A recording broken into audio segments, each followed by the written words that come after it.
You are listening to audio recorded at the Village Church. For more information, go to villagechurchbaltimore.com.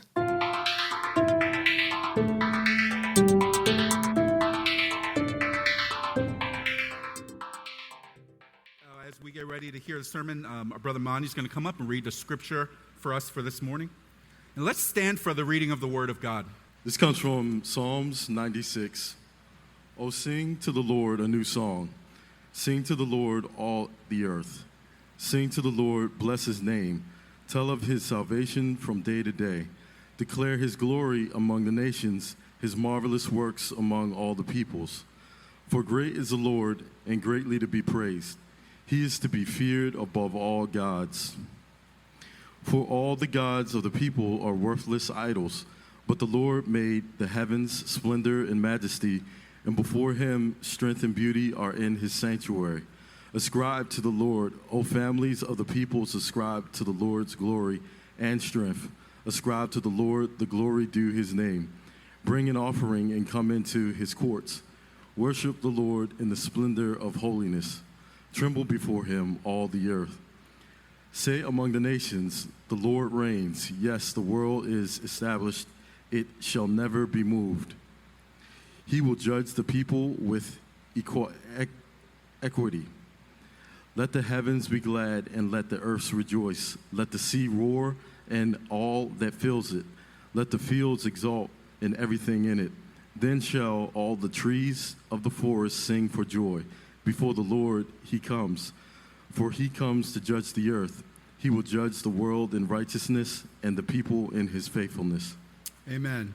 You can have a seat, and as you get a seat, we're going to show a brief video recap of a missions trip that our church was able to participate in last month, so why don't we roll that? Hi, my name is Brianna Jason, and I am a partner with the Village Church. Ryan Miller, I'm one of the elders here, and I'm also one of the treasurers here. My name is Bria. Hi, I'm Chelsea, and I was one of the team members on the Peru trip. Hi, so my name is Sean Dew. I went on the Peru mission trip this past July with the Village team. My name is Bella.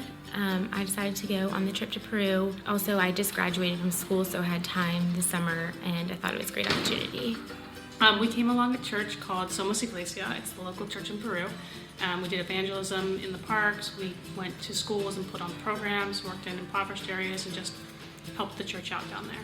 We went to Ensenada, which was like a poor community in the area, and partnered with the church there to do some children's activities with the church. And then we went and met some people in the community that were somehow affiliated with the church. So we went with a church member to just go visit these people, take some food, just like a mercy ministry type of thing, and just pray with them and encourage them. We volunteered with and helped out with during the week. The people there, were very willing to share with one another their lives and stories, and I hope to continue to share like my life with people here at the church and just people in the community in general. Went and talked to a bunch of people, and that was actually, leading up to the trip, the most scary thing that I was scared about, because we had to just go up to a random person and be like, basically share the gospel with them and just kind of talk to them. To admit that, on the trip in Peru, when we were directly sharing the gospel, directly evangelizing to people, it was very nerve-wracking for me as well. I still felt fear of man. I still felt quite scared many times. My heart was often pounding, but each time afterwards, each time after an event, or each time after an outreach time, I looked back and I thought to myself, wow, God did amazing things. God was able to use me, despite my weakness, to do that, and it was very encouraging. And again, my heart's never felt so full, and so much literally joy of the Lord in sharing the gospel like that before. Yeah, I think it just kind of gave me new energy to be able to share the gospel, and I just saw like how important it really is and how transformative it really can be, even in a short amount of time. And that just gave me a lot of hope for being able to be a little bit more intentional about the conversations I have with people here, especially in the church plant going forward. I think that God just made that really evident to me, that His word is good and needed. So that was really great.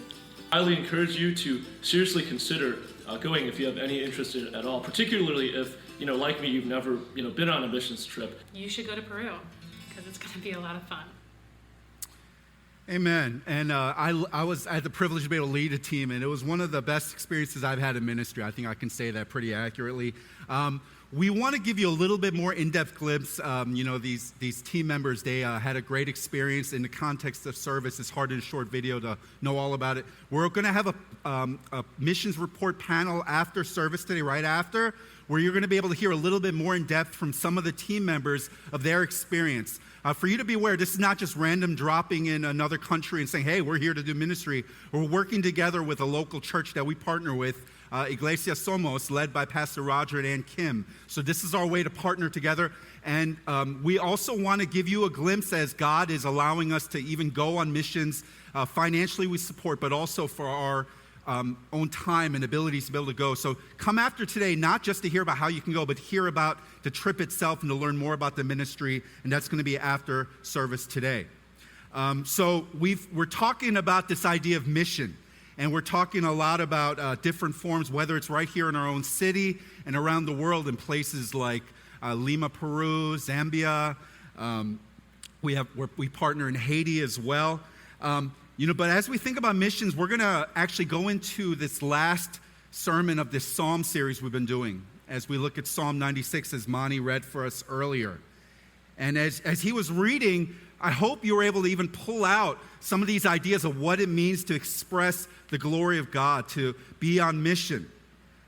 And it's funny when we think about music, because a lot of this psalm, it talks about worship and music. And worship is beyond just music, but it also involves music. Our church, part of our passion is to be engaged in discussions of what does it look like for a church to engage in multicultural venues, to be a church that embraces cross-culturally, interculturally. And in that realm, I have the opportunity to try to consult and talk with a lot of other churches who are also desiring to represent greater diversity in their bodies. But it's funny, in my experience, what I've come to know as probably one of the top reasons why embracing other cultures is usually challenging. A lot of reasons, but probably one of the top is usually comes down to music.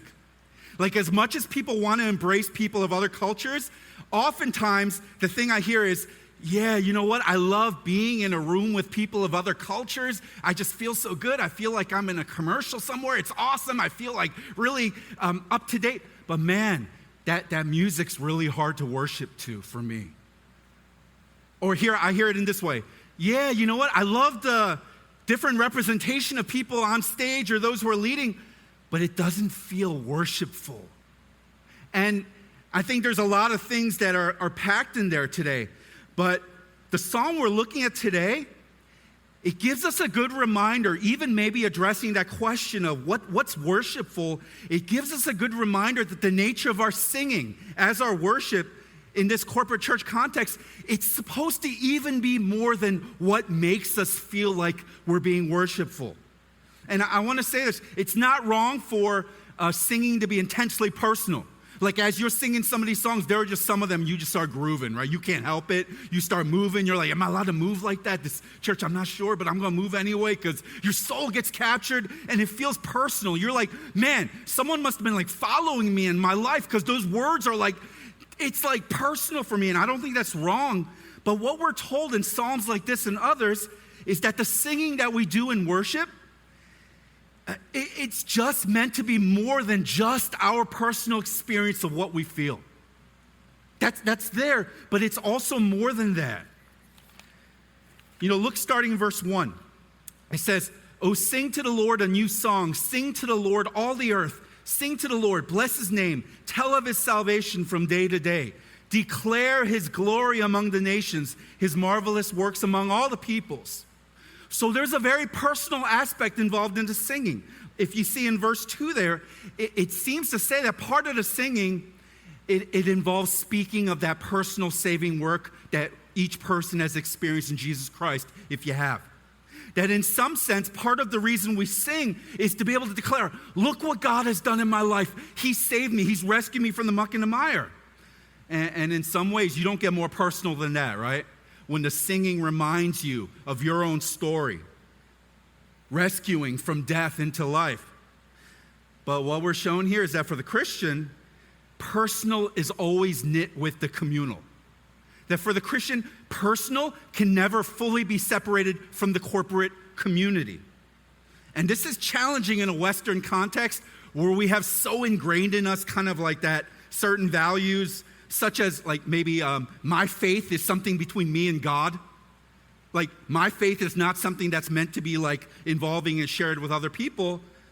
There's only one problem with that, like the Bible. Because the Bible talks continually about community. It talks continually about not just being rescued just so you can experience personal salvation and kind of like hell insurance to get to a place one day. It's meant to be birthed into this new family called the church.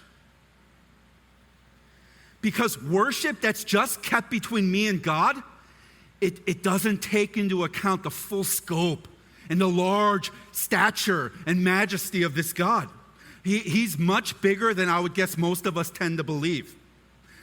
He's actually so big that the proclamation of his name, it needs to be shared publicly and to all the ends of the earth. So if we just stop there for a second, and if I would come to you and ask you and say, so having understood that, how would you answer if I asked you, so who are we singing for in the church? When we're singing, then who are we doing that for? And some of y'all Bible theology nerds, you've been reading your like Calvin and your Luther this week, and you've been studying because that's what you do for your devotional times because you're densely spiritual. And you would say, it's for God. It's all for God's glory. All of our lives exist for God's glory. And what I would tell you is that, that's true. Our lives do fully exist all for God. It's all about him. But as weird as it sounds, and save your emails if you're about to send off a heretic email, it's still all for God. But when we sing together as a church, we're not just singing to God. We're not. We're also singing for those, we're singing for one another, but we're also singing for those outside of the church. So when we sing these songs, when we gather and worship, of course, our main audience is God. We do it for him. Whether we feel it or not, there's something spiritually powerful about being in this place and engaging in song, in tune. We do it for God. But guys, when we're singing in worship, when God is grabbing our hearts in that, we are also, in a sense, singing for those outside of this place.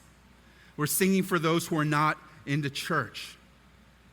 Because God, when he gives us good worship, it prepares us and it forms us for that life of mission that he has called every single one of us to if we follow him. And we talk about that, right? When we talk about what we do here. I love Sundays. I don't know what you feel about it. I think there must be a little affection if you're here, or you got a lot of guilt in your life. Either one, it's okay. You're here. It's good. I love this. I love worshiping together. But what we say continually is, this is not like our end goal. One day in eternity, yes, we will be worshiping. That's our big goal. But while we're here on earth, part of the reason why we do this is for it itself. It's good to sing to God, but part of why we do all of this that we consider corporate gatherings is to prepare us to be sent back out into our world. That's why we do what we do here. We gather so we can then be scattered and sent out to whatever your field is, where you live, where you work, where you play. What this means is that our worship and our mission must always be intertwined. Our worship and our mission, they always got to be working together. The power and the conviction of our songs that are vertically meant for God, it's always meant to echo horizontally to our neighbors as well. It's not just for God vertically, it's also meant to reverberate and echo horizontally to our neighbors. Whether they be neighbors in Hampden, or Station North, or elsewhere in Baltimore, or neighbors in places like Haiti, or Zambia, or Lima, Peru. Our worship to God is meant to express itself in worship and mission to our neighbors as well. And here's one way that happens. Look, starting in verse 4. For great is the Lord, and greatly to be praised. He is to be feared above all gods. For all the gods of the people are worthless idols, but the Lord made the heavens. So part of what happens is when we sing, and worship, we get a much better understanding of idols. And for some of you who maybe this is a little new or the language is different, when I say idols, you might think of some remote people making little like tiki dolls or like maybe certain animals that people worship down and bow down to. You're like, oh, that's idols, like false gods. It's like something that you intentionally bow down to. Oh, that's like, yeah, get into them. That's wrong. We're not meant to be an idolatrous people. But we've got to realize, guys, idols are not just tiki dolls in the jungle. We, as advanced as we give ourselves credit for in a place like America, our world is teeming with idols everywhere we look, and even in our own hearts. We have things that we bow down to, that we give our allegiance to. And what happens is when we worship and when we declare the glory of this God, it reveals all the other gods that we bow down to and shows us what they really are. One of my favorite movies is The Wizard of Oz. We still haven't shown our kids yet because I don't like nightmare fuel, and there's a little bit of nightmare fuel in there, right? But I love Wizard of Oz, and there's that one scene, and there's no spoiler warning because the movie's like 100 years old. If you haven't watched it, you're not watching, right? But there's this one scene where Dorothy and her little friends, they finally come to the place to meet this wizard, and they've been on this yellow brick road trying to desperately find the one who can give them what they're longing for, whether it's courage, or whether it's a heart, or whether it's some brains, whether it's to go home. So Dorothy and her friends and little Toto, little dog, they get there finally to the castle, and they meet the great Oz, and they finally come before him, and they're trembling because he's scary. You just say, I am the great Oz, like epic, right? It's just scary, and they're like trembling and like bowing down, and then the one scene, it's really interesting because you got Toto, who Toto ain't impressed with no Oz, right? So he runs to the curtain, grabs it, pulls it back, and you recognize that what you thought was this great, giant, mythical Oz is actually this old dude with some gears back there, like he's like basically operating who Oz is, pressing buttons for smoke, and that's just such a brilliant picture of what idols are. In our hearts, we all have those things that prompt us and invite us and tell us, just give yourself to me and you will be complete. Give all you have to me. Give me your allegiance and you will finally stop feeling that emptiness in your soul. So idols are not just those tiki dolls, but it might be things like idols in our culture. I think there's one that says, you know what? If you can just kill it in your own sphere of influence, you have made it. If you can become number one in your field, rocket to the top of what success looks like, graduate with honors, get that killer corner office, be known as an influencer, build your platform, you've made it, and you're gonna stop feeling like an empty shell of a person. Or it's in a culture that values certain things and says, you know what? In the end, the most important thing is finding that person who says they love you. If you can just find that person to complete you, you will then be complete. Just give yourself with full energy to that. And I know you've been lonely. I know you've been sad. But if you can just get that, it'll fix it all. Or it might be, you know what? We are an image-conscious nation. We love culture. We love Instagramming, filters. So, filter your body. Get eating right. Get out those bad stuff in your diet, eat well, get your body looking a certain way, be healthy, look pristine, and then you'll feel complete and you'll be whole. And I want to make really clear, none of those things are bad things in and of themselves. But it's promising you something that it can't deliver. That's what an idol is. It's pulling that curtain back. And that's what worship does. Worship, when we engage with the living God, it pulls back that curtain on our life and it reveals the idols for what they really are. It's just that some old dude in the corner behind a curtain pushing back the levers and the buttons. That's what ultimately idols are. Because you can see your gods with a little g for what they really are. And again, it's not necessarily bad. They're not always bad things, but they're not gods who can give you what they promise.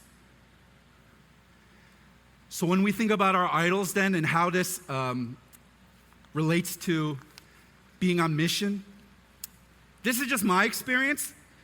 There's some people you can walk to on the street and say, you're evil because of your sin. You need Jesus.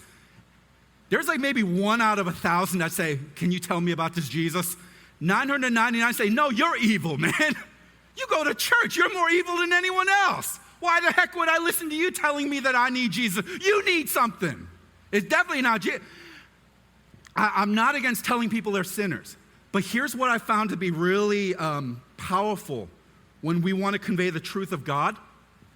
It's telling people, hey, what have you given your whole life to? Man, you work real hard. Wow, you're killing it, man. Wow, everyone thinks you are successful. Man, people envy you. They look at your family and they think, wow, it's like the Brady Bunch. It's perfect. Man, you are doing so well in life, but then you get to the core of the heart and say, but is this where you thought life would bring you if you would look back 10 years ago? And most people, they will say, I still feel like it's not enough. I still feel like there's an emptiness. I still feel like I'm longing for something. Because the nature of idolatry, it promises us, give yourself to all these things, but it can't deliver. Because once you experience the glory of the living God, it shows you the futility of all these other things that invite you to worship them. And how they're not bad necessarily, but they are not God. And I found that that's one of the most effective, powerful ways to share the gospel with those who wouldn't necessarily say that they believe in Jesus Christ, to look at the state of their heart. And no matter what they've accomplished, who they're with, what they've done, to say, but I still feel longing. I still feel emptiness. Worship, it declares that the gods that we have bowed down to are definitely not the living God. That's what worship does as we engage in it. And we see it described in verses 6 and onward. It says, splendor and majesty are before him. Strength and beauty are in his sanctuary. Ascribe to the Lord, O families of the peoples. Ascribe to the Lord glory and strength. Ascribe to the Lord the glory due his name. Bring an offering and come into his courts. So we sing and we declare the greatness of God. We talk and we sing about his glory and his strength. And we see here, this is an invitation to those outside of the present communion of God's people. Our worship is meant to be an invitation to those who don't follow God. It's an invitation for those outside of God's family to come and come in, taste for yourself, see for yourself, experience what I have. It's almost like how I view dining out at this point. I rarely go to a restaurant that I've never been to. What I do is I go to Yelp. And I want to see what other people talk about that restaurant. And I want to see if people are just like worshiping. Like, oh, I've never experienced an appetizer like that in my life. I didn't know people can do that with oysters. Oh, the service was impeccable. They made you feel like a king in there. They're so attentive. Oh, it's just, the ambiance is amazing. You feel like you've experienced something. I'm like, okay, I got to be there. I need to go. Because what that is, it's like, your worship is like an epic review on Yelp that compels others to want to see for themselves, to taste for themselves. That's what our worship is, both when we're here. So maybe you are like visiting here and you're not even sure where you stand with God, but you see other people and there's a power when other people seem to really believe this thing with all of their heart and they're even singing. You're like, who are they talking to when they're singing? Everyone's faced that way, so I guess it's to the screen, but there's something real that God uses. But it's also how it forms us when we're sent out of this place. When we go from this place, our worship, our singing, all of that we call worship, it forms us to be prepared to go out. And this psalm, it also tells us that when true worship, when it reveals who God is, we cannot help but be impacted to the core. Let me read a few verses from verse 9. It says, worship the Lord in the splendor of holiness. Tremble before him, all the earth. Say among the nations, the Lord reigns. Yes, the world is established. It shall never be moved. He will judge the peoples with equity. Let the heavens be glad and let the earth rejoice. Let the sea roar and all that fills it. Let the field exult and everything in it. Then shall all the trees of the forest sing for joy before the Lord, for he comes to judge the earth. He will judge the world in righteousness and the peoples in his faithfulness. So one thing about church, and I don't know if we say this in our church often, but if we do, let me explain. So sometimes when you walk into a church, they say, hey, make yourselves comfortable. And if you meet in a, part of it, the reason we can't really say that is our benches are not comfortable. They're hard and they're wood. So it's kind of, I don't know if it'd be true. We'd be false promising. But, it's like this idea, make yourself comfortable. Be at ease. And I don't really have a problem with that. I feel it'd be good. It's good. I don't want to go somewhere and be like miserable. That's not our goal. But I do think there's something I bristle a little bit with this idea of, hey, come before the Lord, make yourselves comfortable. Because when we encounter the living God as it's described in places like Psalm 96, there's a part of us that should actually not feel like we can be all that comfortable.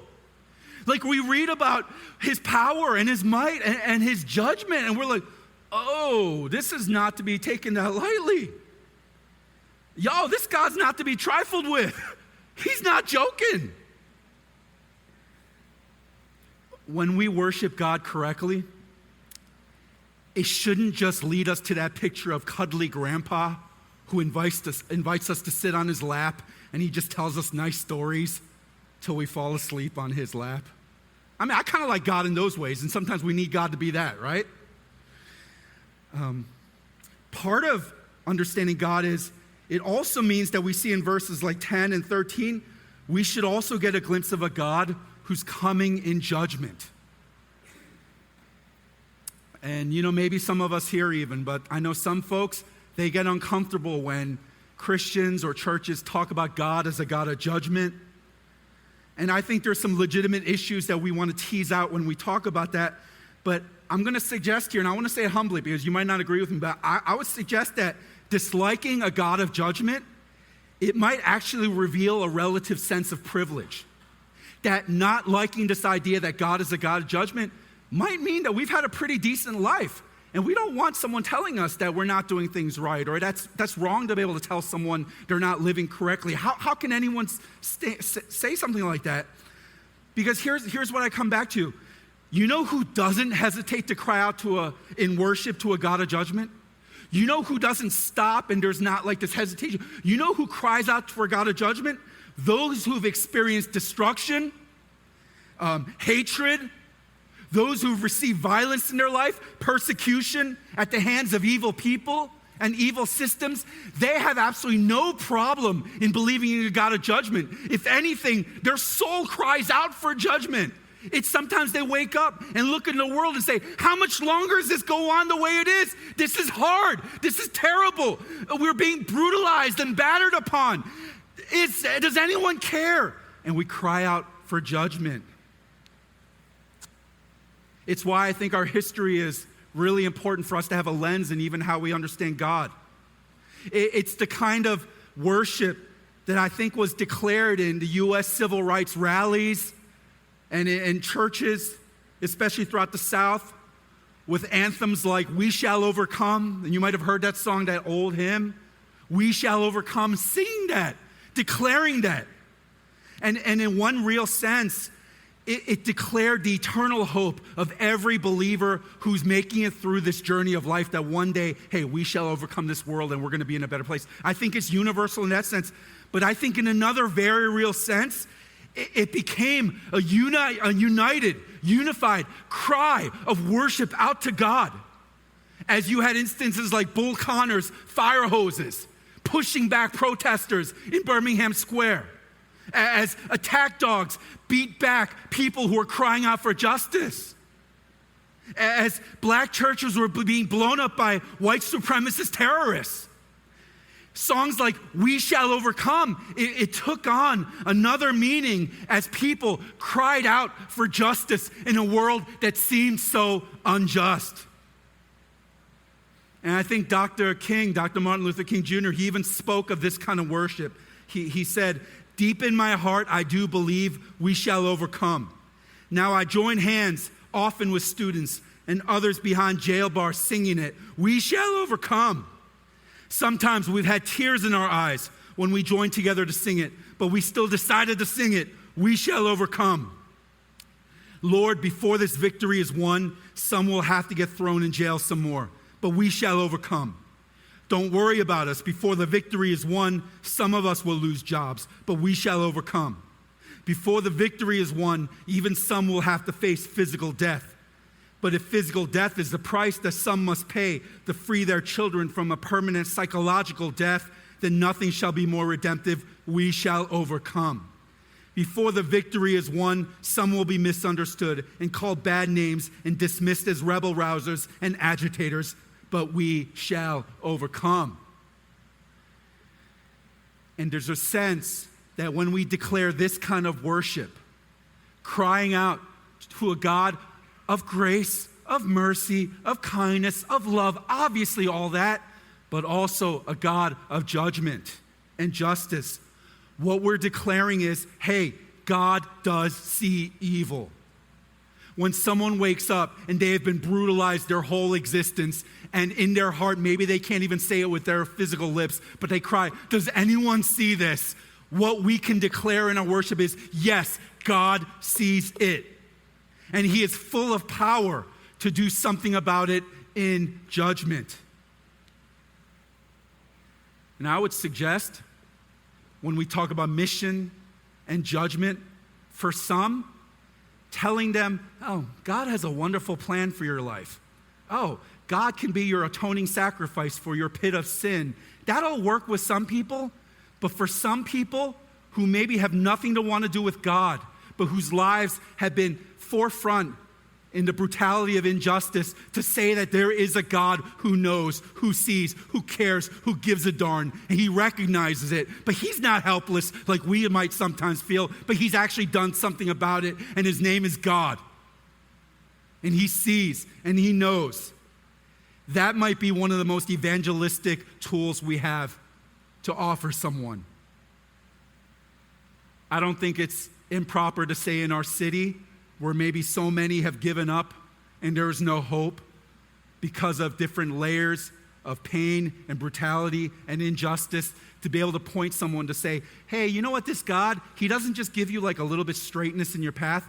He actually sees injustice, and that's why we talk about a God of justice.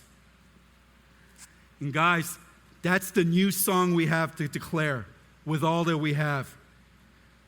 This is our anthem that shouts from this place of worship into our city and to the world. I mean, this psalm, it started with the idea of a new song, but we see it reminds us, if you know Revelation 5, it's not on the screen, but you might be familiar. We've talked about it many times here in our church. It's a new song described in Revelation 5:9, where it says, they sang a new song, saying, worthy are you to take the scroll and to open its seals, for you were slain, and by your blood you ransomed people for God from every tribe and language and people and nation, and you have made them a kingdom and priests to our God, and thus they shall reign on the earth. We're reminded that ultimately our new song, we have a hero, and his name is Jesus. That God is a God who sees injustice. God is a God who's worthy of every knee bowing before him, every tongue confessing is true. But you know what the reality of every single person who's ever been born on this earth? Our reality is none of us are born with the inclination to want to worship God. We have all followed different idols. We've all followed different paths. But God in his mercy reaches down to us. But we see that our hero, Jesus Christ, how did he make that happen? By having brutality come upon himself on the cross. And that's what we remember when we come to the table. That's why we do this weekly. We come, if you're a Christian, and you take a piece of the bread, and you're reminded of the broken body of Jesus. And you dip it right there in the cup, and you remember the blood that was shed so that we can be reconciled to this holy God. He's much bigger, much stronger, much more perfect than we probably realize, but he's given us a way to be able to know him and to receive reconciliation. And guys, when we receive this, when we worship him, when we sing these songs, it's an outflow of our heart. And look at what he's done for us, but look what he wants to also do for the rest of the world. And his plan is to use us, our worship, both in this space, but our worship to form us to go outside of this place. So can I ask you to stand with me? Our music team, they're going to lead us to respond in a couple of songs here. But I want to invite you. I don't know what worship means for you. Maybe it's just another element of liturgy. But could I invite you to ask God to give you a vision, of a sight of this God? That as we sing these songs, it's not just songs to repeat off of a screen, but it would be the very heart cry of knowing who this God is, knowing what he's done, knowing how as we sing these things, it pulls back the curtain on those things we've given our heart to and says, be freed. Be freed. Those things can't give you what I can give you. Come to the living God. Come to the God who sees evil, injustice, even in our own hearts. And he's provided a way to be rescued through the sacrifice of Jesus Christ himself. Receive that gift. If you've never trusted in Jesus in that way, I would encourage you, maybe you don't come to the table today, but maybe you pray to God saying, God, I want to know what it means to be rescued by you, to know the greatness that you have accomplished through Jesus. So let me pray for us. Lord, thank you as we talk about mission today. But God, whether we're talking about mission throughout this world or even our own city, may we be reminded, Lord, it always is intertwined hand in hand with worship. Lord, the reason that we're on mission is because we can't even bear the thought of one more day without one more person to worship you, that you're that great, you're that deserving of worship. How could we hold that back from someone else to not know your greatness? And that you deserve more mouths singing your name. You deserve more hands clapping your praise. You deserve more knees bowed down in repentance and lament. You deserve more crying out for a God of justice who sees evil and darkness and has provided relief, but through your own sacrifice. So God, let our worship lead to mission even in this place. And I'm going to ask you if you're going to come up to the table. Before you do so, could I ask you in your heart, in your mind's eye maybe, think about who is he calling you to be on mission to? Maybe it's your neighbor. Maybe it's a family member. Maybe it's someone in your school or your workplace. Maybe it's someone you work out with. Maybe you're in a club with, whoever it might be. Ask God to lead in a heart of worship, to move your heart in a heart of mission.